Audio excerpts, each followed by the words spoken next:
شروع اللہ کے نام سے جو بڑا مہربان نہایت رحم والا ہے۔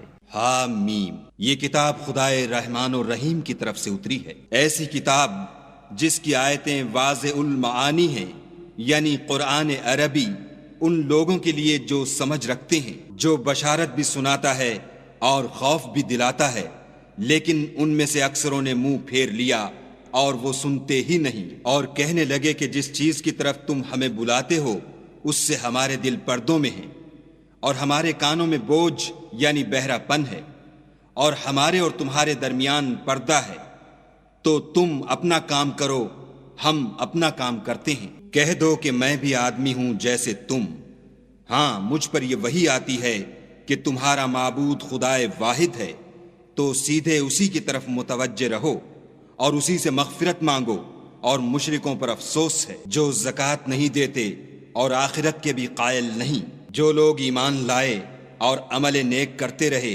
ان کے لیے ایسا ثواب ہے جو ختم ہی نہ ہو۔ کہو کیا تم اس سے انکار کرتے ہو جس نے زمین کو 2 دن میں پیدا کیا اور بتوں کو اس کا مد مقابل بناتے ہو؟ وہی تو سارے جہان کا مالک ہے، اور اسی نے زمین میں اس کے اوپر پہاڑ بنائے اور زمین میں برکت رکھی اور اس میں سامان معیشت مقرر کیا، سب 4 دن میں، اور تمام طلبگاروں کے لیے یکساں۔ پھر آسمان کی طرف متوجہ ہوا اور وہ دھواں تھا، تو اس نے اس سے اور زمین سے فرمایا کہ دونوں آؤ، خواہ خوشی سے خواہ ناخوشی سے۔ انہوں نے کہا کہ ہم خوشی سے آتے ہیں۔ پھر 2 دن میں 7 آسمان بنائے اور ہر آسمان میں اس کے کام کا حکم بھیجا، اور ہم نے آسمان دنیا کو چراغوں یعنی ستاروں سے مزین کیا اور شیطانوں سے محفوظ رکھا۔ یہ زبردست اور خبردار کے مقرر کیے ہوئے اندازے ہیں۔ پھر اگر یہ منہ پھیر لیں تو کہہ دو کہ میں تم کو ایسی چنگھاڑ کے عذاب سے آگاہ کرتا ہوں جیسے عاد اور سمود پر چنگھاڑ کا عذاب آیا تھا، جب ان کے پاس پیغمبر ان کے آگے اور پیچھے سے آئے کہ خدا کے سوا کسی کی عبادت نہ کرو۔ کہنے لگے کہ اگر ہمارا پروردگار چاہتا تو فرشتے اتار دیتا، سو جو تم دے کر بھیجے گئے ہو ہم اس کو نہیں مانتے۔ جو عاد تھے وہ ناحق ملک میں غرور کرنے لگے اور کہنے لگے کہ ہم سے بڑھ کر قوت میں کون ہے؟ کیا انہوں نے نہیں دیکھا کہ خدا جس نے ان کو پیدا کیا وہ ان سے قوت میں بہت بڑھ کر ہے، اور وہ ہماری آیتوں سے انکار کرتے رہے۔ تو ہم نے بھی ان پر نحوست کے دنوں میں زور کی ہوا چلائی تاکہ ان کو دنیا کی زندگی میں ذلت کے عذاب کا مزہ چکھا دیں، اور آخرت کا عذاب تو بہت ہی ذلیل کرنے والا ہے، اور اس روز ان کو مدد بھی نہ ملے گی۔ اور جو سمود تھے ان کو ہم نے سیدھا رستہ دکھا دیا تھا، مگر انہوں نے ہدایت کے مقابلے میں اندھا رہنا پسند کیا، تو ان کے اعمال کی سزا میں کڑک نے ان کو آ پکڑا، اور وہ ذلت کا عذاب تھا۔ اور جو ایمان لائے اور پرہیزگاری کرتے رہے ان کو ہم نے بچا لیا۔ اور جس دن خدا کے دشمن دوزخ کی طرف چلائے جائیں گے تو ترتیب وار کر لیے جائیں گے، یہاں تک کہ جب اس کے پاس پہنچ جائیں گے تو ان کے کان اور آنکھیں اور چمڑے یعنی دوسرے اعضاء ان کے خلاف ان کے اعمال کی شہادت دیں گے، اور وہ اپنے چمڑوں یعنی اعضاء سے کہیں گے کہ تم نے ہمارے خلاف کیوں شہادت دی؟ وہ کہیں گے کہ جس خدا نے سب چیزوں کو نطق بخشا اسی نے ہم کو بھی گویائی دی، اور اسی نے تم کو پہلی بار پیدا کیا تھا، اور اسی کی طرف تم کو لوٹ کر جانا ہے۔ اور تم اس بات کے خوف سے تو پردہ نہیں کرتے تھے کہ تمہارے کان اور تمہاری آنکھیں اور چمڑے تمہارے خلاف شہادت دیں گے، بلکہ تم یہ خیال کرتے تھے کہ خدا کو تمہارے بہت سے عملوں کی خبر ہی نہیں، اور اسی خیال نے جو تم اپنے پروردگار کے بارے میں رکھتے تھے تم کو ہلاک کر دیا، اور تم خسارہ پانے والوں میں ہو گئے۔ اب اگر یہ صبر کریں گے تو ان کا ٹھکانہ دوزخ ہی ہے، اور اگر توبہ کریں گے تو ان کی توبہ قبول نہیں کی جائے گی۔ اور ہم نے شیطانوں کو ان کا ہم نشین مقرر کر دیا تھا، تو انہوں نے ان کے اگلے اور پچھلے اعمال ان کو عمدہ کر دکھائے تھے، اور جنات اور انسانوں کی جماعتیں جو ان سے پہلے گزر چکیں ان پر بھی خدا کے عذاب کا وعدہ پورا ہو گیا، بے شک یہ نقصان اٹھانے والے ہیں۔ اور کافر کہنے لگے کہ اس قرآن کو سنا ہی نہ کرو، اور جب پڑھنے لگیں تو شور مچا دیا کرو تاکہ تم غالب رہو۔ سو ہم بھی کافروں کو سخت عذاب کے مزے چکھائیں گے، اور ان کے برے عملوں کی جو وہ کرتے تھے سزا دیں گے۔ یہ خدا کے دشمنوں کا بدلہ ہے، یعنی دوزخ، ان کے لیے اسی میں ہمیشہ کا گھر ہے۔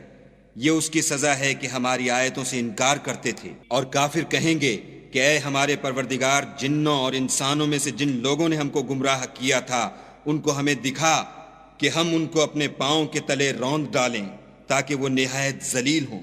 جن لوگوں نے کہا کہ ہمارا پروردگار خدا ہے، پھر وہ اس پر قائم رہے، ان پر فرشتے اتریں گے اور کہیں گے کہ نہ خوف کرو اور نہ غمناک ہو، اور بہشت کی جس کا تم سے وعدہ کیا جاتا ہے خوشی مناؤ۔ ہم دنیا کی زندگی میں بھی تمہارے دوست تھے اور آخرت میں بھی تمہارے رفیق ہیں، اور وہاں جس نعمت کو تمہارا جی چاہے گا تم کو ملے گی، اور جو چیز طلب کرو گے تمہارے لیے موجود ہوگی۔ یہ بخشنے والے مہربان کی طرف سے مہمانی ہے۔ اور اس شخص سے بات کا اچھا کون ہو سکتا ہے جو خدا کی طرف بلائے اور عمل نیک کرے اور کہے کہ میں مسلمان ہوں، اور بھلائی اور برائی برابر نہیں ہو سکتی، تو سخت کلامی کا ایسے طریق سے جواب دو جو بہت اچھا ہو۔ ایسا کرنے سے تم دیکھو گے کہ جس میں اور تم میں دشمنی تھی وہ تمہارا گرم جوش دوست ہے، اور یہ بات انہی لوگوں کو حاصل ہوتی ہے جو برداشت کرنے والے ہیں، اور انہی کو نصیب ہوتی ہے جو بڑے صاحب نصیب ہیں۔ اور اگر تمہیں شیطان کی جانب سے کوئی وسوسہ پیدا ہو تو خدا کی پناہ مانگ لیا کرو، بے شک وہ سنتا جانتا ہے۔ اور رات اور دن اور سورج اور چاند اس کی نشانیوں میں سے ہیں۔ تم لوگ نہ تو سورج کو سجدہ کرو اور نہ چاند کو، بلکہ خدا ہی کو سجدہ کرو جس نے ان چیزوں کو پیدا کیا ہے، اگر تم کو اس کی عبادت منظور ہے۔ اگر یہ لوگ سرکشی کریں تو خدا کو بھی ان کی پرواہ نہیں۔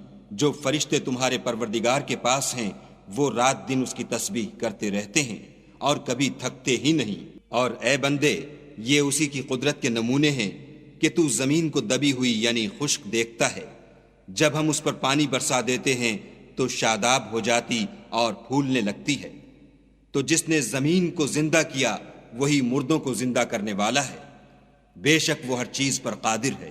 جو لوگ ہماری آیتوں میں کجراہی کرتے ہیں وہ ہم سے پوشیدہ نہیں ہیں۔ بھلا جو شخص دوزخ میں ڈالا جائے وہ بہتر ہے یا وہ جو قیامت کے دن امن و امان سے آئے؟ تو خیر، جو چاہو سو کر لو، جو کچھ تم کرتے ہو وہ اس کو دیکھ رہا ہے۔ جن لوگوں نے نصیحت کو نہ مانا جب وہ ان کے پاس آئی، اور یہ تو ایک عالی رتبہ کتاب ہے، اس پر جھوٹ کا دخل نہ آگے سے ہو سکتا ہے نہ پیچھے سے، اور دانا اور خوبیوں والے خدا کی اتاری ہوئی ہے۔ تم سے وہی باتیں کہی جاتی ہیں جو تم سے پہلے اور پیغمبروں سے کہی گئی تھیں۔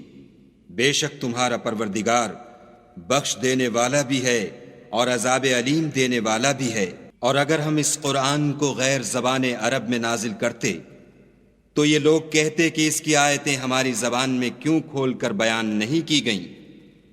کیا خوب کہ قرآن تو عجمی اور مخاطب عربی۔ کہہ دو کہ جو ایمان لاتے ہیں ان کے لیے یہ ہدایت اور شفا ہے، اور جو ایمان نہیں لاتے ان کے کانوں میں گرانی یعنی بہرا پن ہے، اور یہ ان کے حق میں موجب نابینائی ہے۔ گرانی کے سبب ان کو گویا دور جگہ سے آواز دی جاتی ہے۔ اور ہم نے موسیٰ کو کتاب دی تو اس میں اختلاف کیا گیا، اور اگر تمہارے پروردگار کی طرف سے ایک بات پہلے نہ ٹھہر چکی ہوتی تو ان میں فیصلہ کر دیا جاتا۔ اور یہ اس قرآن سے شک میں الجھ رہے ہیں۔ جو نیک کام کرے گا تو اپنے لیے، اور جو برے کرے گا تو ان کا ضرر اسی کو ہوگا، اور تمہارا پروردگار بندوں پر ظلم کرنے والا نہیں۔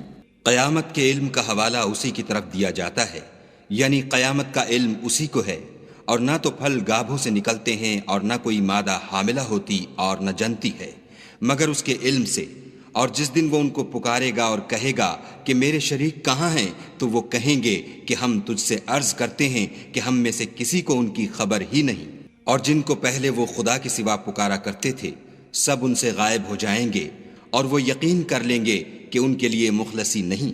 انسان بھلائی کی دعائیں کرتا کرتا تو تھکتا نہیں، اور اگر تکلیف پہنچ جاتی ہے تو نا امید ہو جاتا اور آس توڑ بیٹھتا ہے۔ اور اگر تکلیف پہنچنے کے بعد ہم اس کو اپنی رحمت کا مزہ چکھاتے ہیں تو کہتا ہے کہ یہ تو میرا حق تھا، اور میں نہیں خیال کرتا کہ قیامت برپا ہو۔ اور اگر قیامت سچ مچ بھی ہو اور میں اپنے پروردگار کی طرف لوٹایا بھی جاؤں تو میرے لیے اس کے ہاں بھی خوشحالی ہے، پس کافر جو عمل کیا کرتے ہیں وہ ہم ضرور ان کو جتائیں گے اور ان کو سخت عذاب کا مزہ چکھائیں گے۔ اور جب ہم انسان پر کرم کرتے ہیں تو منہ موڑ لیتا اور پہلو پھیر کر چل دیتا ہے، اور جب اس کو تکلیف پہنچتی ہے تو لمبی لمبی دعائیں کرنے لگتا ہے۔ کہو کہ بھلا دیکھو تو اگر یہ قرآن خدا کی طرف سے ہو پھر تم اس سے انکار کرو تو اس سے بڑھ کر کون گمراہ ہے جو حق کی پرلے درجے کی مخالفت میں ہو۔ ہم ان قریب ان کو اطراف عالم میں بھی اور خود ان کی ذات میں بھی اپنی نشانیاں دکھائیں گے، یہاں تک کہ ان پر ظاہر ہو جائے گا کہ قرآن حق ہے۔ کیا تم کو یہ کافی نہیں کہ تمہارا پروردگار ہر چیز سے خبردار ہے؟ دیکھو یہ اپنے پروردگار کے روبرو حاضر ہونے سے شک میں ہیں، سن رکھو کہ وہ ہر چیز پر احاطہ کیے ہوئے ہے۔